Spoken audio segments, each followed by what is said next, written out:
someone came out once and said that it makes no sense how she's traveling online. She's definitely getting the money from men, right? Mm-hmm. Or she's doing something illegal. She's transporting something illegal. So we have the wrong mentality in Uganda. So recently I've started opening up on my stories and telling people how I travel. But even when you tell them, they don't want to believe it. Yeah. So I keep telling people I'm a low budget traveler. But they're like, Neda, because they see a very nicely edited pic, they want to assume they know you. Me and Bridget will be willing to sit on a bus for 12 hours to get to where we want to get. And a bus is usually very, very cheap, Now, a typical Ugandan, tasobola kulinya bus kubanga awabaswala, they think people are going to laugh at them. They think their class is not... Buses are not their class. If you really love travel and are passionate, you will use any means possible to get you to your destination. I'm from a beautiful place, the Pearl of Africa, hailing with a 256. It's in my blood, that's a gem where the mountains rise. With stories untold, the tapestry of cultures unfolding, so vibrant and bold. A symphony of stars, a celestial light. The drums beating, echoing through the night, just like a beacon of light. A reflection that's coming up from the Nile. I'm flowing straight into the heart of Africa with timeless stories untold. What's up, Doug? 5, 4, 3, 2, 1. Let's get it. Welcome once again to the Ugandan Boy Talk Show podcast. On the podcast where I bring you the famous people, your regular people, and anybody around the world that wants to come on here to share about their story, their journey. We laugh together. We motivate together. Today I'm so excited to have Let's Take Off. Actually, that's not her name, but that's what I'm going to call her. Let's Take Off. But she's also known as Aleti Crystal. You know the funny fact? I just found out your name last night when I was preparing for this conversation. My God, I'm heartbroken. Shame. But most people don't actually know my name. No. We I just go by Let's Take Off because that's the hashtag. Yeah, kola sente. Yeah, kola sente. So that's what we care about. No worries. But welcome to my podcast, Aleti. Thank you so much for having me. The pleasure is all mine. What a privilege to be here. Award-winning show. Not once. Yeah. Not twice. Yeah. Not even 3 times. We're going to win every year. My God. Thank you so much for having me. I want to thank you and Bridget for standing with me in the competition for these awards. Really, I felt the support and everybody out there who did the support. But now that I have you on the podcast, I want to just say to you and thank you for the sharing, the encouragement, and telling everybody to vote. And I'm thankful for that because now we're the 3-time podcast influencer of the year on the podcast. So thank you very much. And let me tell you, you're going to do the same next year. We are going to do the same next year. Anyway, for the listeners, Aleti is a digital content creator and a world traveler. She's born and raised in Uganda. That's what I could come up with your introduction. But if you were to introduce yourself to a person, what would you say? I would say that my name is Aleti Crystal. So Queen is really an intimate name. Like my friends call me Queen. A few people are allowed to call me Queen. Not everyone can call me Queen. I'm a digital creator. I am an entrepreneur, I would say. Yeah, that's all. And then I'm a full-time traveler, of course. A full-time world traveler. Anyway, actually, that's going to be the main topic. But obviously, on the podcast, we talk about a lot of things. But I want to kick us off this podcast with a run back. There's some unfinished business that we need to finish here on the podcast. When I had your sister here, at that time, I was running a topic of money in a relationship as a girl. I can hear your voice coming out, but this is where we're going to start it off. Now, Ulida, you reacted to her statements when she was on the podcast, what she said. So here's the platform. I want to hear your opinion. What do you think about money in a relationship, or like money in form of like a girl? Do girls really deserve money, or what's your take on money in a relationship between a girl and a guy? First of all, Bridget betrayed us, all of us. She failed us. She failed the girl child. It's okay. We are very hungry, but you know what? It's okay. I'm going to speak for myself. Money is very, very important. However, I want to believe that it's very, very important, but I want to believe that a relationship should not be all about money. Love outweighs the money, according to me, in my opinion. You might have all the money, but a relationship that does not have love, I am telling you, you will cry. You will definitely cry. You might have all this money, you'll fly and cry in Dubai, fly and cry in the Maldives, but we need love. We need love. Money is very, very important, but it should not be the main factor. You understand? The main thing, yeah. It should not be the main thing you fall for someone or you are with someone. You should be with someone because you are deeply in love with them. You see yourself spending the rest of your life with them. You see yourself building wealth, generational wealth with this person. You understand? However, we live in such sad times. We now go into all these relationships for money. I used to be the kind of person that before I dated anyone, I would be like, excuse me, what's your net worth? Yeah, I would Bridget had a problem with it. I would be that what's your net worth type of girl. And then I realized that it scares away good people. Because some people are genuinely good and they want to love you and treat you right. But they don't have the kind of money that you want them to have. You understand? Right. And that does not take away the fact that they are good people. You understand? So money is really, really, really important, but it should not be the main thing. We should focus on other things. We should focus on all the other good qualities this person has. We should focus on whether they genuinely love you. No, I definitely agree with you. And that's my stand on that. Yes, money is important. Money is... I know, and I'm a guy. But also I believe sometimes it kind of... Money kills a relationship. Actually, they say money is a big issue in a relationship. It kills it. But also... You never date a guy. You say that you never date a guy because of their money. Because money can go away. So let's say you've got the guy, he has all the money, the net worth, and then something happens after 2 months in the sentence you go out. You see, you're also going to leave because all you came in was for money. But when you come in because of the love, even when that money goes away, you guys can work together. All my 33 years, I've dated people. Okay, let me say 30, the first 30 years, I've dated people for money. If you know me, you know I've dated because this person has money or is somehow comfortable. And if I tell you my experiences in these relationships, my dear, I don't know if we're allowed to say everything on this podcast, but Bray is laughing.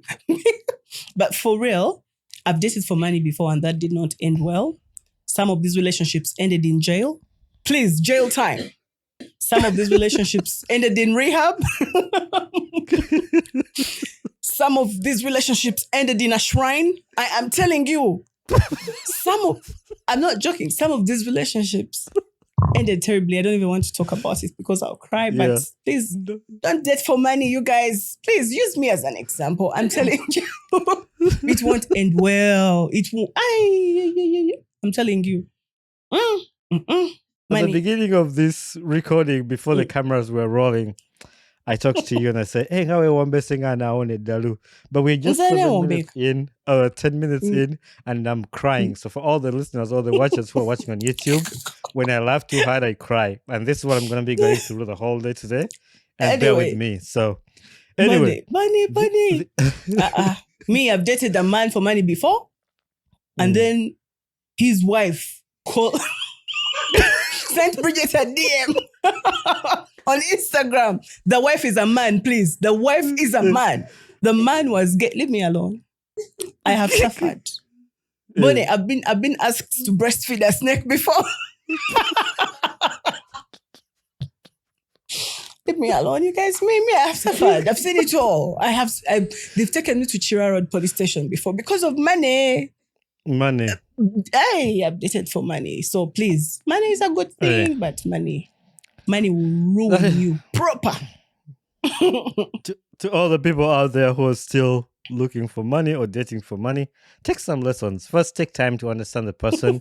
Even if they have money, take that time, because actually the funny thing is this was just a by the way question, but it's making the topic of the podcast. Katigo yeah. Your thing is about money. If you have your own money, go into this relationship 50-50. By the way, I'm a big believer in 50-50 because people do not realize that men are human That's beings true. too, right? Mhm. Women tend to think, especially Ugandan, I'm not going to say Ugandan women, African women, we tend to think men are just, what's the word? A bank?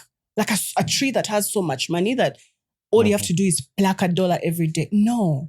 Men deserve to be given. Men deserve to be poured into. Men deserve to be loved. They deserve to be Hallelujah. treated a certain way as well. You understand? Especially if a man is doing the same for you. Why do you want to receive? Even the Bible is against that. You understand? Yeah. How about you give every now and then? That's what I'm saying. If you go into this relationship with your own money, it will save you a lot of bullshit because now you don't have to wait for this man to give you $1. If you need to do something, you'll do it. You understand? People need to get to a level of understanding where you date for, like you're looking for a companion. You're looking for the father of your children. You're looking for a business partner, someone you can have deep conversations with. You understand? Not just, hello, a mobile man is Sina Calab, I need to go to Gazaland and do my hair. Excuse me? What about generational wealth? How? How about you talk about me? I have 10 million. You've come into this relationship. I have my 5 million. I've saved it for 7 years. You, how much do you have? Ngodiagama, me, I have 2 million. Let's put it together to Kolom Dalagwa Chapati. How about that? But these things of you going into this relationship because you think, oh, this, if you don't have a Range Rover, I am sorry, I'm out. Used to be me. I've told you, please leave me. Do not do it. Do not stress these men. Do not. That's a good statement that you've made right there. And all jokes aside, there's some of these things that are really serious. I know we might say them in a joking way, but you take time to think about it. Money is all good and all that, but just take your time, learn the person, and know where you're there. Anyway, the other thing that I wanted to clear out was on the podcast, I had a topic of drinking in Africa and around Africa. Actually, well, that's one of my viral videos that went out there. I was talking about the Kenyans in the US. These guys can drink and drink and drink. You can't compete with them. So I put it up on the Instagram, and a lot of people have had a lot of reactions to it. But since you're a world traveler, you've traveled to a lot of places, you've met different people. In your opinion, who do you think is the most, what do you think is the most drinking country in Africa or even outside Africa? You know, I don't understand why people keep saying it's Kenya because, excuse me, Uganda. You guys, we are drunkards. We are. However, I want to think we just enjoy having a good time. We know how to put on a party. We know how to have a good time. We know how to drink. Now, Kenyans, I feel like Kenyans just, this might get me in trouble, but I feel like Kenyans just drink because, I mean, even when you go to Kenya, you'll find so many, they call them zombies, you know, people that are just drunk and on the streets. That's not something you'll see every day in Kampala. Okay. If you go to specific places in Kampala, of course, you'll find groups of people drunk, blah, blah, blah, blah. But I don't think, we don't abuse alcohol here. However, alcohol abuses us. We are drunkards. We are the number one. It's true. And a lot of people in the comments were saying Uganda. Actually, I was just on Instagram and there's a Ugandan lady who is in South Korea right now, and she was at a party somewhere and they had a bottle of Uganda Warage. That bottle of Uganda Warage you can find in weird places around the world. That's like everywhere. our leading export. I don't understand how, but even when you go to Peru, deep down, a Ugandan will carry Uganda Waragi. I don't actually know why. Who owns Uganda Waragi? Why don't they pay these people? I know. Someone will be living in the country and the first thing they'll pack is Uganda Waragi. Uganda Waragi. Man. Even at that, what's it called at the airport? The duty free, you see somebody flying out, they go there, they get that. They get their UG. So yeah. The last thing, when Bridget was on the podcast, we were trying to clear all these things out before we go into the main story, and hope the listeners will enjoy this. We talked about Vino Burer. Is it called Vino Burer? Bridget touched on it a little bit. Vino Burer. What was the mind behind it, and where I know you collaborate with her. How is that going, and what can you tell the listeners about Vino Burer? So Vino Burer currently closed. Okay. Reason being, we failed. We totally failed because we thought we'd just wake up and launch something, and then we realized it was. And then we didn't want to sell it here because we had plans of relocating this year. Mm-hmm. God said, no, you have bigger things to do here. So Vino Burer did not work out because so many reasons. One, finances, it was really, really expensive. And then we failed to get a unique test. We failed to get what we wanted. Because, all the wines that come from South Africa literally test the same. You understand? Yeah. They do test the same. So currently Vino Burer is on hold. I do not know if Vino Burer will really come back to life, but I'll ask Bridget. I do not think it will come back to life. However, the reason we decided to wake up and work on that project was because in I think after 2022, me and Bridget were very depressed. Like the whole year. We drank alcohol. Let me tell you, Basha. We drank alcohol morning to evening, oh my God, we drank a lot of alcohol. Yeah. Every day. We had to down like 5 bottles of wine, me and Bridget. Wow. We were really, really depressed and lost. So we called it love. We were like, oh my God, we love wine. We are wine connoisseurs. So we need to work on something. Mm-hmm. But, sometimes we'll plan and then God will say, you're better than this. Yeah. For as much as we really wanted the wine thing to work, it wasn't going to work. Yeah. Also now because we quit alcohol, also it doesn't make sense anymore. You're preaching this, but then you are selling this. You understand? They tend to say that delayed obedience is disobedience.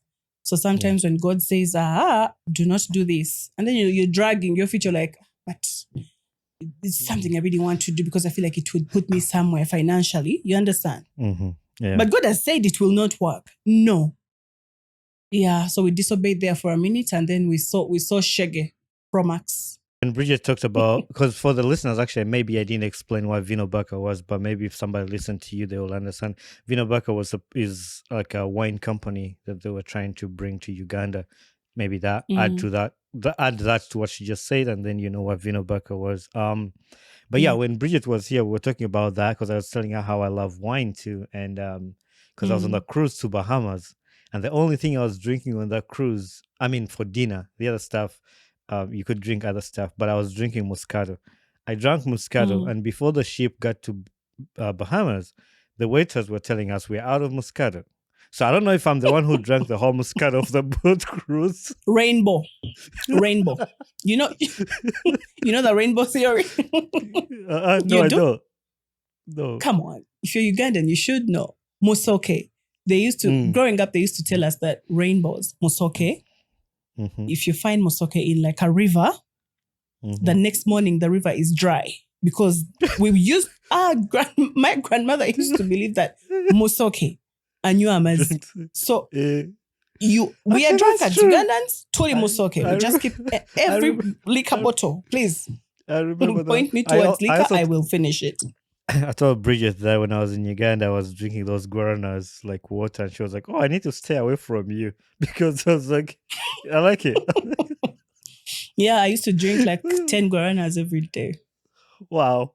Anyway, that is a catch up that I wanted to do at the beginning. It's funny. I already love this episode and hope the listeners are enjoying and following to this.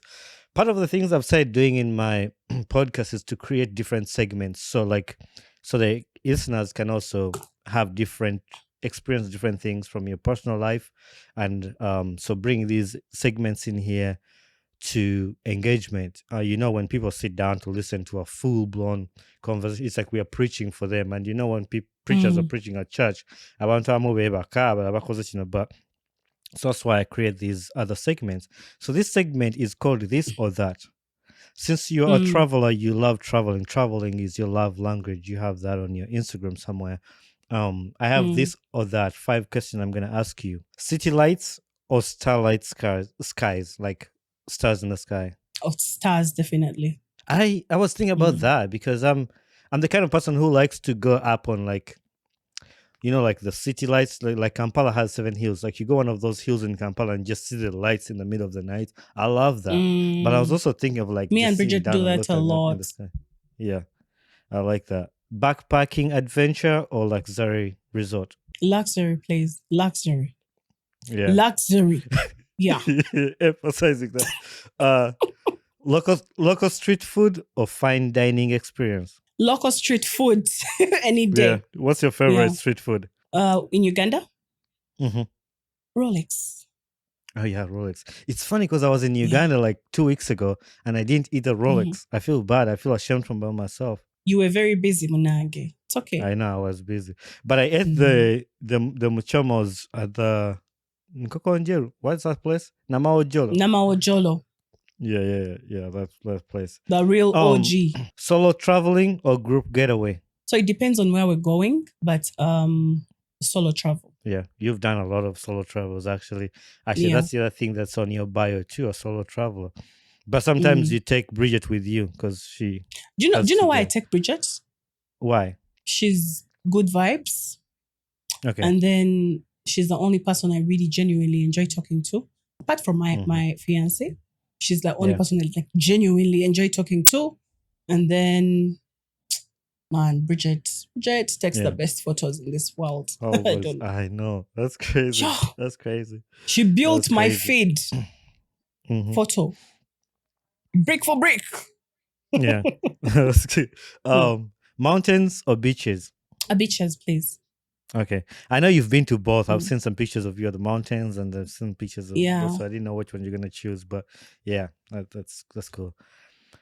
Anyway, so now it brings us to the main conversation, and this is where we're going to dissect your life, personal life journey, whatever you've been through, and people who know you, what they know you as a traveler. And this is where we're going to talk about your traveling journey, most of your experiences. But one thing you actually just touched on before we get to this segment was the reason why you take Bridget with you is for the pictures. She takes the best pictures. And I want to tell you on this podcast, like, the most beautiful travel pictures I've ever seen in my life have been on your page. And I think somewhere. And Bridget's page. Hey, Bridget's, yeah, on your page too. Thank you so much. Virtual hug, dear. Yeah. Thank you. No, you really have some really dope pictures. And for the listeners who have not checked out your page, the page is Let's Take Off 23. No, Let's Take Off just that. The hashtag is Let's Take Off 23. But and Ayeza page, yeah, those two, and they're sisters, by the way. They have really dope pictures. You should go check them out. But also, you mentioned something that traveling has turned you into a photographer, which I seen those like really beautiful pictures, and the way you sell our country to the people who want to see Uganda, they can just come and take a peek on your Instagram to see what Uganda is. But watching some of your pictures too, you were like in 2020, you were still traveling. People were out there battling COVID in Gagorimu travel in Musanya. How was that like traveling in days after COVID? So this is what people don't actually understand. And you know, this topic sparked a huge scandal online for me and Bridget. Now, this is what people don't understand. I was not traveling during COVID. These were pics that maybe were taken earlier. But because now we were all home and not doing anything, I was like, I'm going to post these pics. Unfortunately, when you start posting all these things, people are sick, you'll be misunderstood. And I think I never ever came out to explain myself and say, oh, please, I'm not traveling currently. I tried to rub it in. I made it seem like I was traveling, but I wasn't. You know, social media is a facade. That is actually a big thing because you mentioned that, and a lot of people take everything they see on social media literally, like without even asking questions about where was it. Because even not only that, even our workplace, you can call in sick, but then you have an archived picture of you eating at the restaurant. You post a picture, and then your boss sees it. This guy called in sick. I tell him restaurant at Yamere, but you're really like sick. You just wanted to post like a picture. With social media, you want to be very, very careful. No, I wasn't traveling during COVID. Me and Bridget only resumed travel in 2021. Okay. Around February. And actually, I didn't know this had a scandal behind it, and I'm glad you got an opportunity to explain. And for those people who might tune in, who were part of people who thought you were traveling, I'm glad that you made that clear for people to understand. And this is a lesson for us to not take everything literally or take everything serious. What we see on social media, we need to just sit back, leave room for explanations or like other things that you can ask yourself. Maybe it's not what I think. I was going to say that also, if you are a creator, it's your responsibility to actually make sure that people that are following you are in check mentally. People don't think it's important to explain things to people, but people take things literally.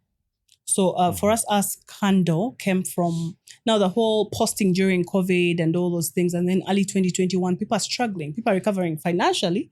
Here you are posting. Now, these things are from either 2019, 2018, early 2020, you know? No, 2020, we were sick. Late 2019, 2018, around there. So you edit it well, put it on Instagram. You don't explain. People think you're traveling. People get pissed. People start comparing themselves to you. People feel bad about their lives. They think they're not doing enough. Now, as a creator, I did not come out to say, oh, these are old pics. You understand? Now, when outside opened, I wanted to keep up because now I had created something. I wanted to keep up. I wanted to show people, oh, I'm still traveling. And then we were just recovering financially. Remember, there were no jobs. Most people had used all their finances. Yeah. So now when outside opened, I was traveling again, but now for work, then I lost the plot totally, quit my job. I wanted to go into full-time content creation, went into getting loans, went into curating all these trips, and so many things happened. I was in so much debt.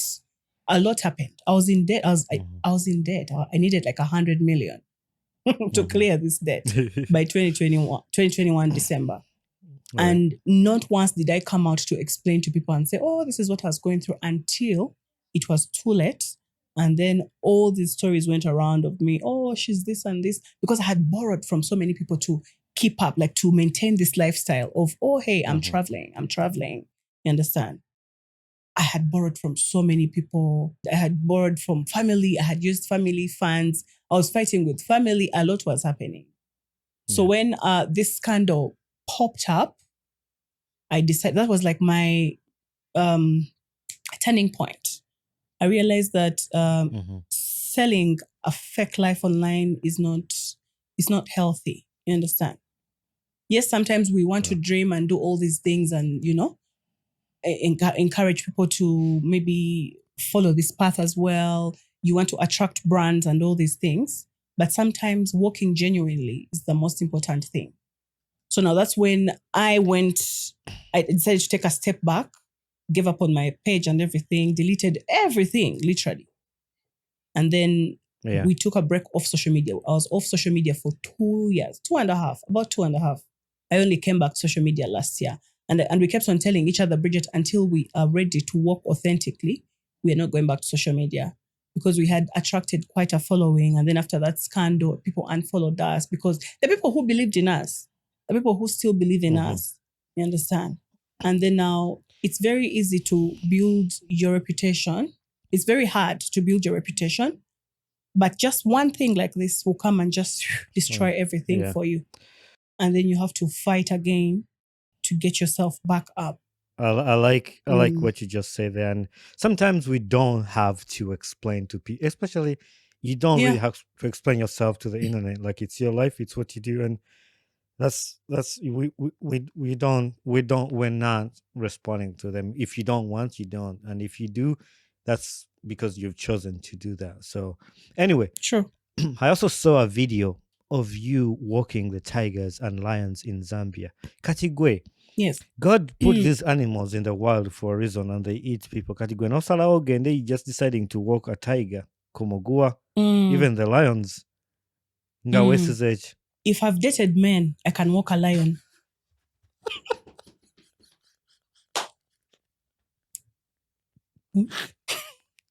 No. If Aleti have dated men that almost unalived me, I can walk a lion or whatever it is. I can even walk a snake, please. I can play with a snake. Men are very dangerous creatures. I love them. Wow. I love them so much, but wow. Yeah. Please don't compare a cheetah or a lion to men. No. Men will unalive you. Yeah. They will sit there and watch you unalive yourself and they'll encourage you. They'll be like, "You're doing great, babe. Yeah. Oh, that's sexy. Slit that throat."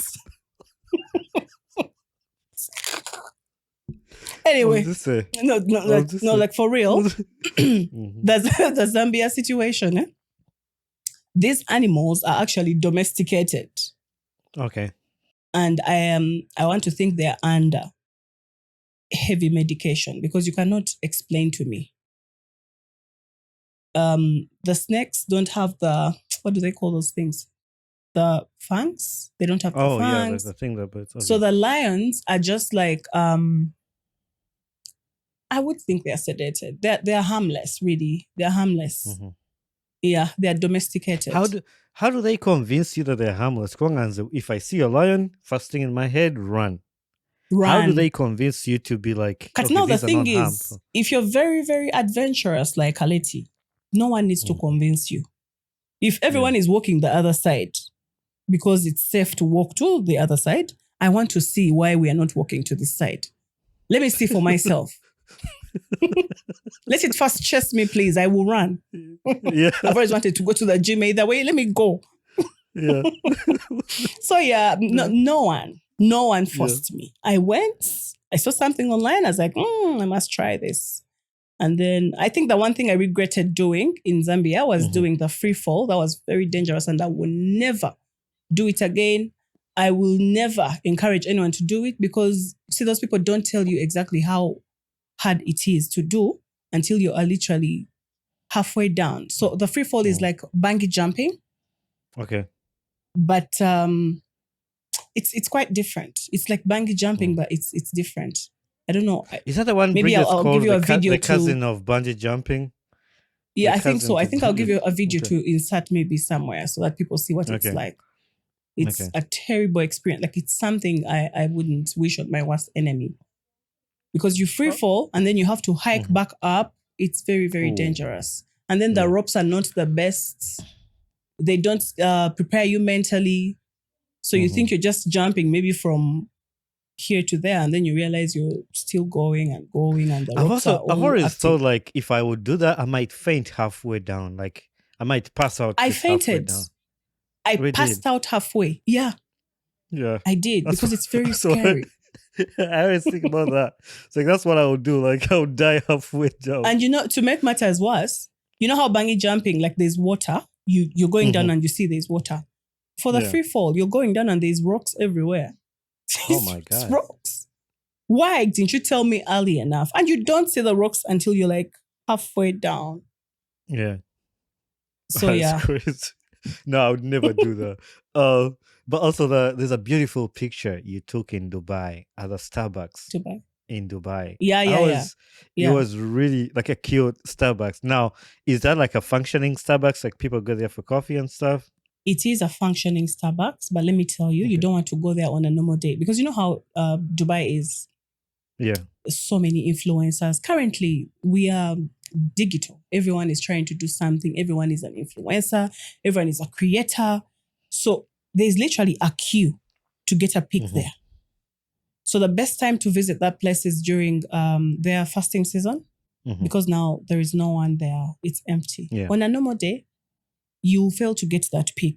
Actually, the time I took the pic, there were so many people in the background. I had to remove them with Lightroom. Yeah. So it's very, very functional and it's not as nice looking on the inside. But yeah, that one spot is cute. It was really cute. And for me, just looking at it, I was like, I need to go to that place. And that's how I am. Like, I need to go to that place. No, the whole old town is really beautiful. Yeah. But you know how Dubai is? It also it doesn't feel real. Yeah. It doesn't feel real. It's like dating a Kampala chick. They're fake. You just had to put that one there. Why don't you know Kaisa? Sorry. Not all of us, Bambi. Some of us are nice, by the way. Some of us are very nice. Yeah. Oh, I think I'm the only Ugandan who has not been to Dubai. Eh?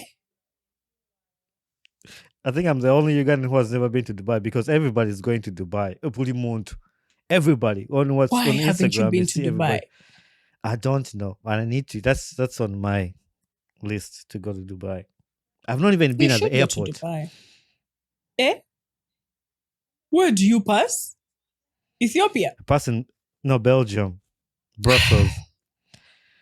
Now, yeah, Brussels and Netherlands. I've been to Ethiopia too. Like I've passed through Amsterdam, Brussels, and Heathrow, and I already counted Brussels. Yeah, I think those are the ones where. Oh, recently I passed through Bujumbura too, in Burundi. Did you see my stories when I went to Bujumbura? They served me pizza and it was served with a very fat cockroach. Oh my God. Cockroach, it had babies, there were eggs everywhere. It's up on my stories. Just go to Burundi, Really? you will see. I was in shock. I need to find that for the people to see it. And was it part of the meal or was it an accident? I don't know, because now both meals, they really failed me. And then they had like a fuel shortage the time I went. So like movement was even hard because this guy was picking me from the airport. We are out of fuel. Now we had to trek to the hotel. Please. No, a lot was going on. Since we're talking about airports and stuff, I had this question for you, like, and I'm gonna ask you questions about your travels and stuff. But as we go, when something comes up, I just bring it as it is. For me, my worst part of traveling is the airport rush. Either you need to get a connecting flight, or you need to be at the airport at a certain time.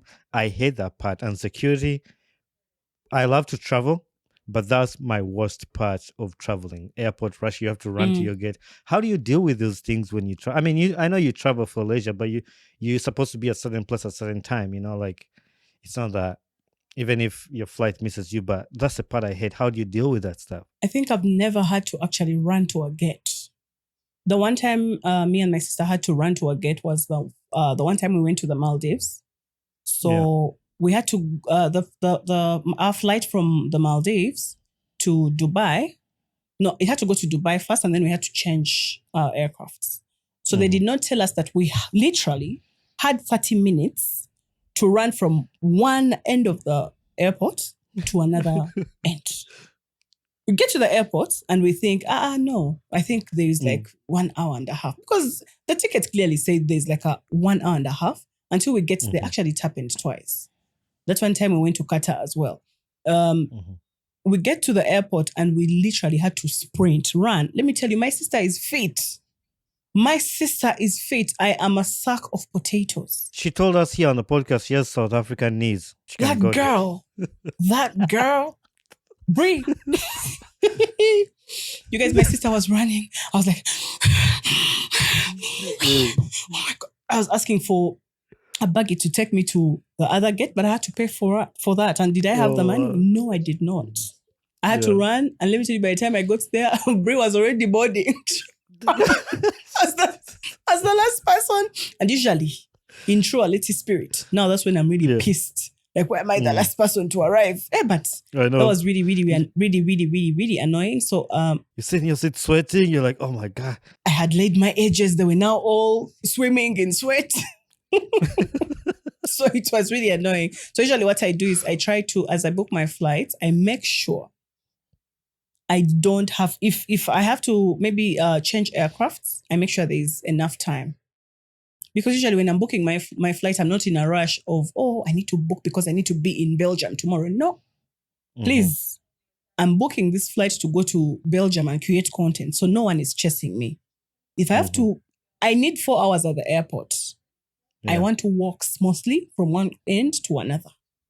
You understand? So usually the trick is you want to make sure you look at the layover time. That's very, very important. Anything under 1 hour, why are you doing this to yourself? Because if the airport is as big as Dubai or Heathrow or all these giant airports, what are you going to do? I mean, it's not like Entebbe where you can run from one corner to another under 5 minutes. Under 5 minutes. You get. If you're going to do through Dubai or all these big airports, they will leave you. You understand? But of course, if you're checked in, they'll give you a few minutes, And then they start announcing, hello, Mrs. Aleti, please. Mr. Chibuka, we need you on gate 1. I'm like, holy cow, the whole airport now is looking for who Mr. Chibuka is. And then you have to run. Pressure. Yeah, no, that's Too my much worst. pressure. That's my worst. The other question that I know a lot of people, and I think you've got this question a million times. People will ask, how does this girl get all this money to travel? And they ask, both sente bazijjawo ez'okutraveling and agenda wenajayagala. Akati no Basha, let me tell you. I saw a bill the other day from Noni V. I see bills from Noni V and Bandari every weekend. Ugandans go to Bandari and spend 30 million on liquor. Omwengi. All I need is $400 to get me to a country I want to go to, or 500. You understand? Now, people forget that I was off social media for almost 3 years. And the whole time we were not seated, we were working like horses, doing everything possible. Oshtegi, Basha tewali kyesikoze mu Uganda one. Nothing. Including, guys, let me leave it. But I've done everything. So I've worked hard all my life. For the longest time. Yeah. So however, this money mostly comes from savings. And then currently we have businesses that give us money, and then brands here and there. And then the Let's Take Off project has its funders, because I'm supposed to be setting a world record. Yeah. So it has its funders. So there's family, there's business money, there's savings, so many places. I like the point that you actually answered this question very, very well. In just 2 words, answer what Domazo Jidam. People, you don't have to be a billionaire to travel. If you look at the money people spend, people spend money. You need just a little money to go to this country. So when somebody sees that, oh no, I send it. But it's just here. Just how you utilize your money is just so another person can spend that money at the bar, or you choose how you want to spend your money. So I like the way you explain that. And that's the answer definitely right there. Someone came out once and said that it makes no sense how she's traveling online. She's definitely getting the money from men, right? Or she's doing something illegal. She's transporting something illegal. So we have the wrong mentality in Uganda. So recently I've started opening up on my stories and telling people how I travel. But even when you tell them, they don't want to believe it. Yeah. So I keep telling people I'm a low budget traveler. But they're like, Neda, because they see a very nicely edited pic, they want to assume they know you. Me and Bridget will be willing to sit on a bus for 12 hours to get to where we want to get. And a bus is usually very, very cheap, Now, a typical Ugandan, tasobola kulinya bus kubanga awabaswala, they think people are going to laugh at them. They think their class is not, buses are not their class. If you really love travel and are passionate, you will use any means possible to get you to your destination. Right. Because travel is literally not about money. It's about you being smart. There are all these travel packs that you can get, if you are like a frequent traveler, why aren't you signed to an alliance? Where are all your loyalty points? You understand? Why aren't you using all those? Why aren't you sitting on a bus every now and then? Why not a ferry? What makes you think you only have to go through an airport to get to country? Let me give you an example, Basha. When I covered the southern part of Africa, the only time I sat on an airplane was when I was leaving Uganda. So I only sat on a plane from Uganda to Dar es Salaam, and that was it. I sat on a bus from Dar es Salaam to Zim, then crossed to Namibia, then crossed to Botswana, then crossed to Zambia, Zimbabwe, on a bus. Because if you research well, you realize that their borders are literally, you see how Busia, Uganda, Busia, Kenya? Okay, yeah. Just like that. It's very, very easy for you to cross. People don't want to research. People don't want to read, but they'll rush to make a comment and say, how did she fly to Zambia? Please go. People don't read, even when you put the information out there. Be like, how is she in Zambia today and tomorrow she's in Zambia? A bus. I walked like from now Zambia and Zimbabwe. I literally walked. All this information is up on my Instagram. You just cross on foot. You don't need an airplane. You don't need a ferry. You don't need a bike. Walk. Let's say Zambia to Botswana. All you have to do is sit in a taxi. Public means about 40 minutes you'll be in Botswana. And guess how much you'll pay in public means? They're going to charge you about 25,000 Ugandan shillings. So if you research well, plan well, you'll be in shock. You're going to visit all these countries. So one thing I was going to say earlier, what I think and what I've discovered about Ugandans, actually Ugandans will deny the truth and believe the lie. No. In Uganda, if you're selling a lie, you're their person. You are their person. Now come out and tell them the truth. They will fight you. They will fight you with all their might. But anyway, the other cool part of, like you just mentioned, you touched on a little bit, and I had it here as a question to ask you. In August of 2023, you came out and you wanted to set this record to travel to 196 countries using an East African or Ugandan passport.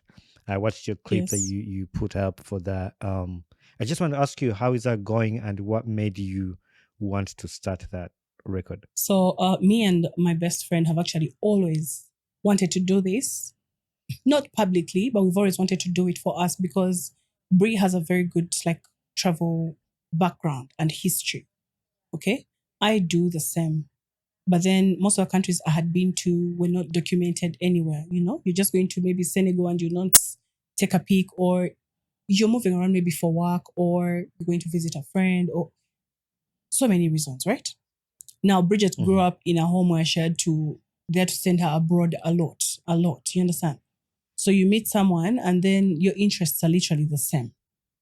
So you promise each other at some point, we're going to go and see the whole world. So we planned, and then for some reason, Bridget was expecting a baby, and then I had to go by myself. But we were supposed to be on this together. So I went ahead by myself. So I announced in 2023 August, but the record, they started timing me in December 2023. So as of December the 21st this year, I'll make 1 year traveling. So far, I have been to 99 countries. Nice. Woo. So I celebrated. I celebrated. I think the 90, or you posted it somewhere. Yeah. 96. That was, I think, 90. Yeah. So we also slowed down on posting everything, because you realize that if you're going to, we come from a very, I don't know what to say, but Uganda sometimes, Uganda is a beautiful country, but the people here are very hateful. They're not very open-minded. Oh, okay. And then we're not very open-minded, and then we hate. We hate. People, it has been said time and time again that we are such a hospitable country. We are very kind people. Yes, we do. We are all those things. But I only wish that Ugandans would, for once, just be positive. We are a very negative country. Yeah. You understand? Instead of someone coming out to support you, Basha, for what you're doing and appreciating the podcast, someone will come up and say, I can also start my own podcast. Exactly. Actually, a lot of people have done what that. What makes him win? He's not by a pulse. No. Look at this podcast. They are better than this person. Do you understand? Yeah. So there's just something about Ugandans that really needs to change. You understand? So we decided, it was a decision, me and her. We decided that, you know what? We're only going to post what we think we want to post. Not everything. Kubanga, they're going to troll us. However, I promised myself that as soon as I hit 100 countries, now the project is going to pick up and we put a lot of pressure, because now I'll have 8 months to go. So I'm hoping that by December, I've hit 100 countries, and then now we pick up the project and push it. Also, the other thing is, now the people that funded the project for a reason. It was supposed to be, what's the word? Not a documentary. It's supposed to be like a show somewhere. So I cannot be releasing their Content, yeah. before they approve. However, that relationship was on hold for a while now. We just actually picked it up, like, I think last week, Okay. because I was very, very, very, very, very exhausted. I had a back problem. I was doing physio, like I was exhausted. And then me and Bridget are building a hotel in Katakwi. So a lot has been happening. Yeah, a lot has been happening. So we had to put that on hold for a minute because, yeah, we can only do too much. And yeah, that's true. And it's you just take it on your speed, no rush, and just True. know we are cheering for you. So that's cool. I've Thank you. never had seen anybody doing that, and that's why I'm always cheering for you. And we're here to support Thank you. you. And that's why I wanted to have a Thanks. conversation with you. Come here, inspire us, inspire a child. There's a lot of people. You know, one thing actually, when I talk to people who travel a lot, I would love to say I like to travel a lot, even though I'm busy. Sometimes I'll just get on my car and just go down on a road trip, go to Florida, Washington, just drive. You know, I like to drive road trips. But in America, where we think it's a developed country, there is people who have never left their state. Nga Yes. tebavangamo. And these people, they have the shallow mind that you can never see ever. Because I moved to a small town here where I live in Michigan. Nenga, these people have never left their cocoon. You went there and I don't think these people had even ever seen a black person in their life. And that was the toughest place to live in because people don't know how to relate to you. They don't know anything. They've never been on a plane. To Uganda, we think, Bananga America, to stand America. But sometimes when you travel, you learn. It helps you to expand your knowledge, to learn about other people, to relate with other people. Traveling is not just luxury or spending. It might look like that, but it's actually a lesson, and it's actually something you Sure. have learned. And I believe from what you have done, from your exploring that you've done, there are things you've learned, changed in your life from what you've seen wherever you've gone. So this is an inspiration. And it's not that I'm bringing Aleti here to just brag on how she has been all over the world, but this is a lesson eyinza okuyamba abantu bano to inspire even ubanga tutambulanga. It's something you can learn here and just add to your bucket list to do. So I appreciate you saying that on here. In all the places you have traveled in Africa, like is it okay, let me rephrase my question. Is it what fuels your passion to travel? Is it because of the record you want to set? Or is it just personal interest? Or is it both? It's actually not about the record. It's personal interests. Like I really want to see how other people live, how things work in other countries, how other people relate. So it's more of passion. I would not say it's not about the record.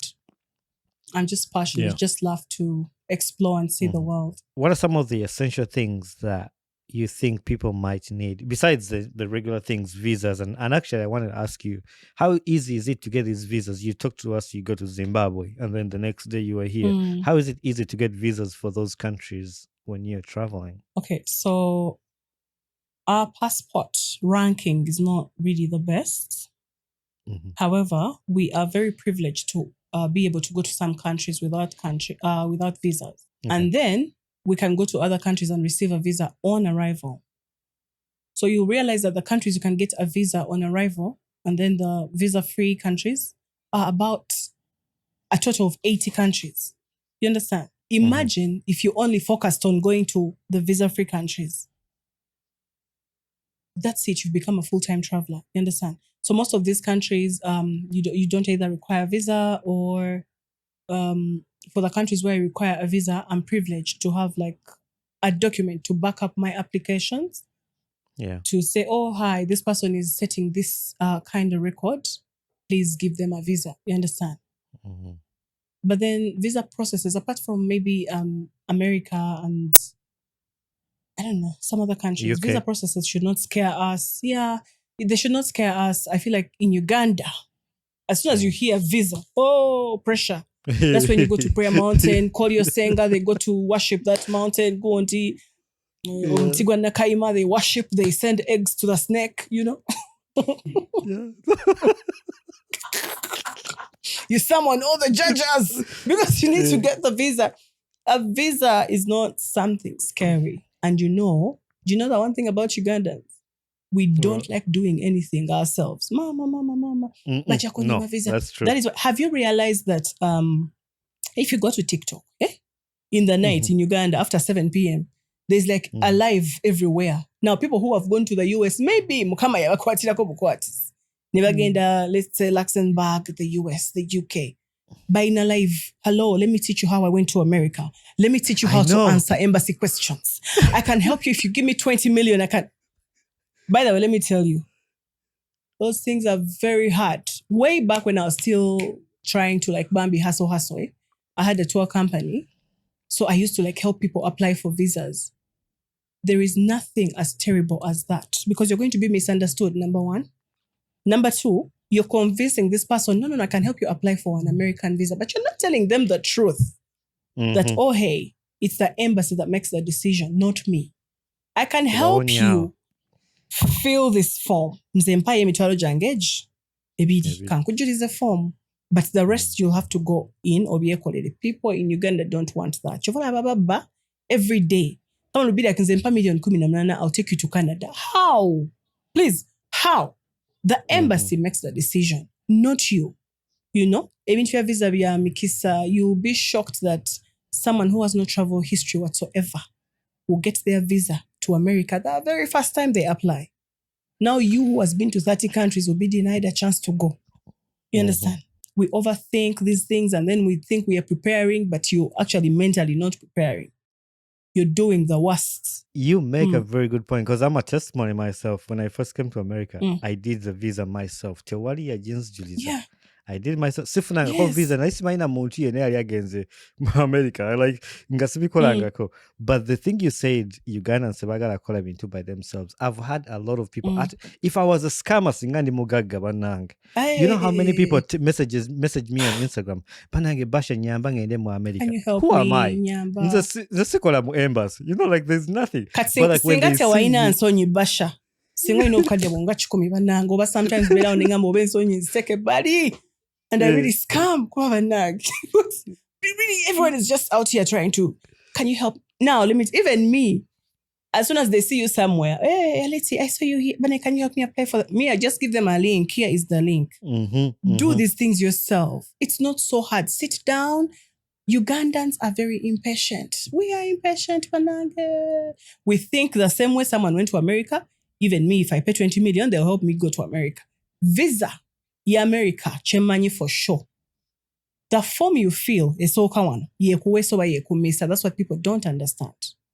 Now, how do you expect me to fill this form for you? You don't even know what I'm feeling, right? But I'm filling the form for you.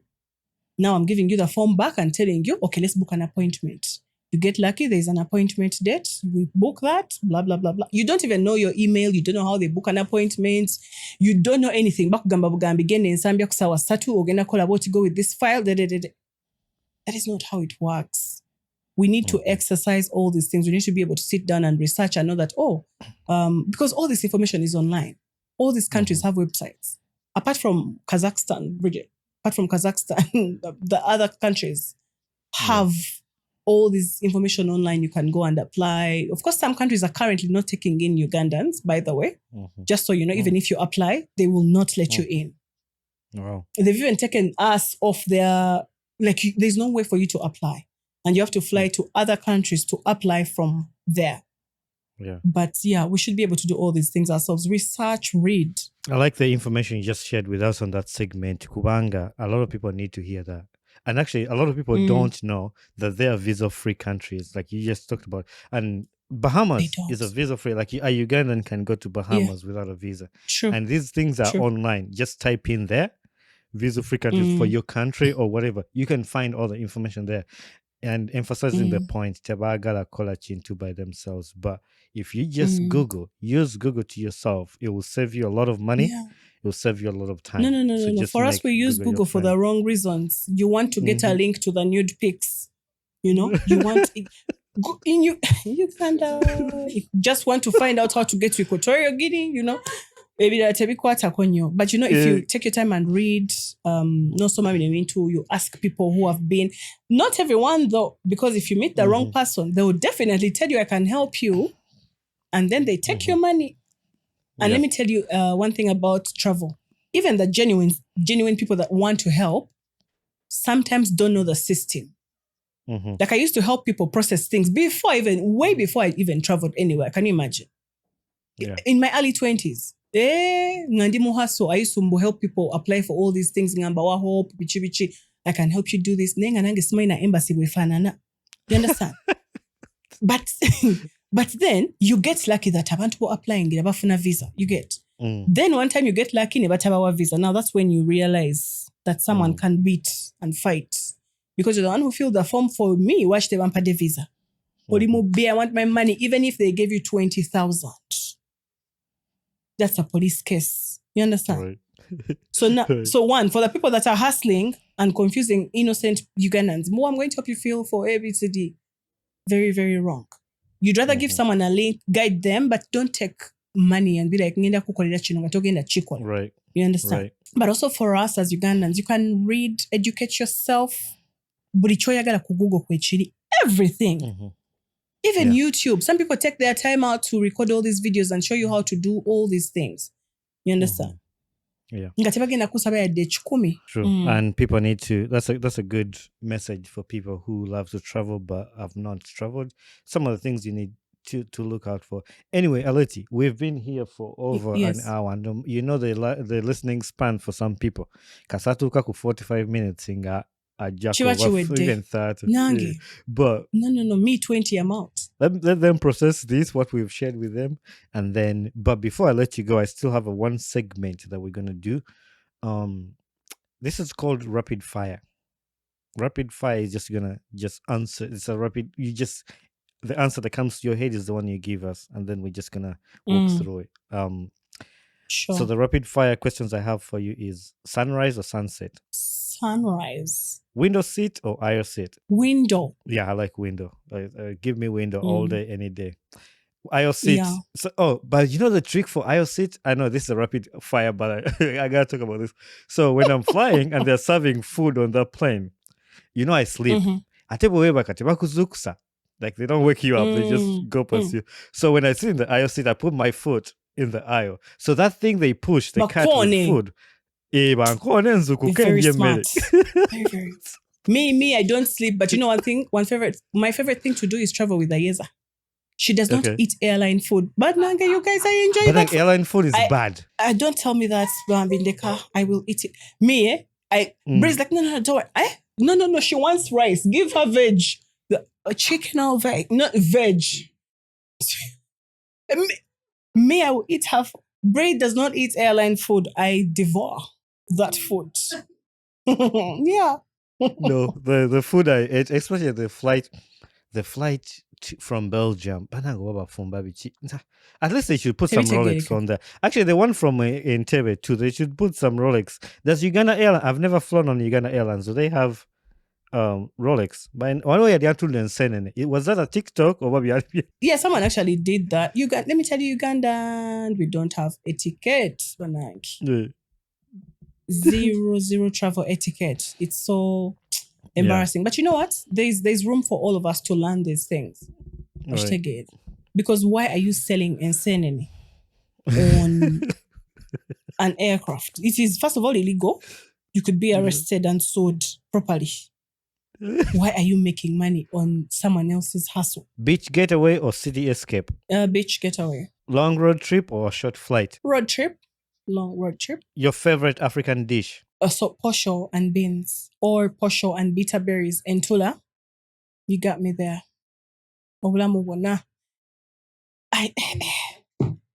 I'm weak. Just think about eggplants. I'm weak. My God. If you want to harm me or kill me, it's eggplants and posho. What's your most spontaneous trip you've ever taken? Apart from the one where they took me to Maria Forest to breastfeed a snake,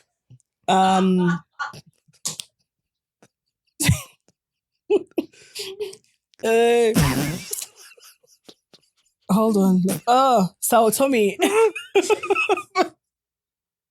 Sao Tome and Principe. Okay. Very, very spontaneous. I followed the man. He was washing money. I've suffered, Okay. Pasha. I've suffered with men. What's your go-to travel snack? Sausages any day. Ocean waves or mountain peaks? Ocean waves. And the final question is, one country Mm. you could visit over and over and over and over and over. That's a good one. I've never thought about that really. Okay. But I think given a chance, I'd go back to Namibia every single day of the week. The pictures Yeah. from Namibia were really dope. And it looked like you had a blast. Beautiful. Anyway, I got 3 questions that I'm going to finish with to wrap up this podcast. I really want to thank you for your time. You made me laugh. I cried. People have seen it. It's the best. And I think if we had time, if it wasn't for the time limit of the studio time or everybody, I would sit here with you for 3 hours. I'm very funny. You should ask one of my boyfriends. Like, I'm really, really funny. Boy, ain't you? Which one should I ask? The first one or the number 10 one? Or the 6th? So the current one. The current one. Okay, the current one. My Okay. fiance. Okay. All right. I'll ask you. Anyway, what's a life lesson you've learned in life to this point? Ooh. Be kind. Mm-hmm. Just treat people nicely, because people are all dealing with so many things. And social media is such a big topic. I think we'll get another day to talk about social media, but we are in the social media era where everyone is waking up to create a vlog, a perfect vlog, to say, oh my God, hi, let me show you how I woke up. And then they're in this mansion and all those things. And if you follow along, you realize that most of those people, a week later, they'll be announced dead. Oh, this person committed suicide. People are going through so much. I remember being at my lowest in Uganda, and the only thing I needed was kindness from everyone, but I did not receive that. And it taught me so much to just be kind. Be kind, because people are dealing with so much. Before you judge someone, before you leave a mean comment, before you say anything rude, maybe think about what they might be going on. Even if they're putting on the toughest face, the smiliest face, they might be crying themselves to sleep every night. Maybe they don't even know where the next meal is going to come from. And they are not comfortable enough to come out and maybe talk about it. Because in Uganda, if you come out and talk about your problems, you're going to get bashed. People will say you're either trying to, pity parties, Uganda, I don't know. It's so sad, but kindness, yeah. The other question is, what gets you excited about life besides traveling? My friends. I think there were times I've not wanted to be here, but every time you wake up and maybe look at your friends and think about your friends, you just want to keep going. Because either you're their pillar or they're your pillar, or, vice versa. So my friends and family, God-given family. Amen. Anyway, so this podcast was supposed to be recorded a while back, and I could have said this in the beginning, but we did not. A long time, because when Bridget was here, she recommended you to be the next guest, and it's been a long time. But there's always I believe that timing is always a good time, and I'm glad we're doing it today because the vibes are good and everybody's happy. So I'm thankful that you made it happen. And the final question is a signature question on this podcast, which I ask everybody, and this is how you ended up here. Who would you like to see on this podcast next as a guest? And you're going to help me connect me to that person. I have so many people, but I think the one person I'd want to see here is my friend Cassie. She's called Cassie Kisoro. I'd love to see her here. All right, Cassie, Olide, you got next. So we need to work together to see that we get Cassie on the podcast. Anyway, Aleti, it was amazing talking to you. I know there's a lot of things we have not tapped into that maybe people who will listen have not. But if somebody has listened and they feel like they're not content, our doors are always open. We can always have her back here. Just say, hey, we need her back to talk about this, and we will have her on here. But before I let you go, is there anything that you would want to say that I didn't ask you? You feel like you want to say to the listeners? Yes. There's something I want to say. Where do I look as I say it? here. Dear daddy, baby, the love of my life, my king, Habibi, I love you. Thank you for giving me your money. I love you, babes. You're the love of my life. Apart from Ayeza, you are the love of my life. You are very important to me, but you're not more important than my sister. I love you so much, babe. Mwah. Thank you so much. Assalamu alaikum. Assalamu alaikum, Hajj. Have a good. See you in December. Get it, babe. Hey there, my name is Bonnie Chibuka, the podcast host of the Ugandan Boy Talk Show. Thanks for watching and listening to my podcast. If you enjoyed this episode, don't forget to hit the like button and don't forget to subscribe. Also, leave a feedback on this podcast because that's how we grow. Thank you very much and be blessed. Kakati Basebo Nebanyabo, ladies and gentlemen, let me tell you, I'm on the baddest.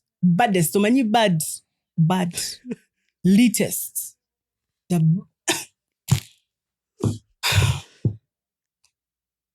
Ugandan Boy Talk Show. Wano when day at Dance Soft Studios. No, but first of all, where are you guys recording your podcasts from? If you have podcasts, where are you recording? Does anyone else in this country have a podcast? The Ugandan Boy Talk Show. The only podcast we know. The only podcast we recognize. You will zoom in, eh? Like Njakara Amasogabatise. Like, I cannot wait for you guys to watch and listen to everything that we've shared today. I had such a wonderful time, to be honest. I wish this podcast recording was like 3 or 4 hours. You get it? Like, rush to 1 hour. Do we have to pay? Do we have to pay to be here? Why do you give us 1 hour? Please, for example. Anyway, you guys want to come to Dance Soft Studios and record your podcasts. If you want to win also, come closer. So if you come to Dance Soft and record, the chances are you'll beat Basha next year. In the Pulse Awards. And then you'll be number 1. You get it. Anyway, stay tuned, guys. I love you so much. My God, thank you. Mwah. God bless you. Stay away from stingy men. However, men are very good people.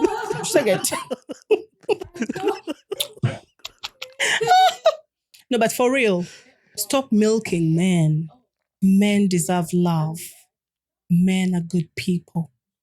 Stay away from short, broke men. And stay away from very wealthy, short. It's a wrap. Thank you so much, guys. Thank you. Catch you then. Let me tell you, if you guys, I need you to watch so that, like, you know, when he has like a live recording in Uganda, they bring me like as a panelist. You get it? So that I tell you all that story, the stories about the snakes, Bichi, dating wealthy men, you know,